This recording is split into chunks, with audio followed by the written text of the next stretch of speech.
Hi, good morning! Hi mga mi! So ito na nga, pumunta nga kami dito sa All About Diyosa, direct Bodega Sale nga ito. Ayan, nung linggo pa nga sila nag-open kaso Lunes na kami nakapunta. So ayan guys, sa may bandang Marikina nga ito, sa may Panorama Street, tapat lang ng 7-Eleven sa bandang taas. So ayan guys, ang daming ng tao. Nakiusyoso nga lang kami dito ng asawa ko, wala namang kaming bibilhin kaya tuloy na stress ako nung pag-alis namin.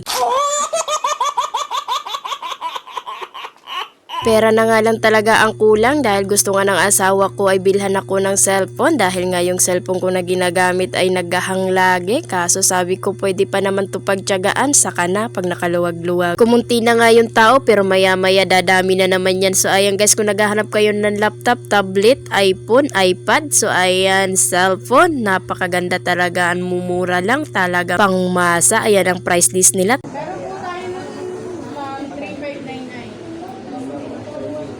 64 days. Inaya ko na nga yung asawa ko, sabi ko wala naman tayong pambili, umalis na tayo dito kasi nai-stress lang ako, charis. Ito na nga guys, pumunta nga kami dito sa Banhosen dahil nga bibili kami ng blade. Ito ay bilihan ng mga blade. Grabe ang kakapal ng mga chopping board nila dito, talagang ang titibay nga. Ayan yung mga machine nila dito, ang dami nga. Kung nakikita nyo guys, ayan, na dito lang yung pwesto nila, bandang taas din, tapat ng 7-Eleven. Ayan, sa may Panorama. Ayan guys, ang gaganda ng mga gamit nila dito. Ayan na nga. Ang expected ko na ibibigay na box ay cellphone. Ayan ang ibinigay sa akin na box ng asawa ko ay blade.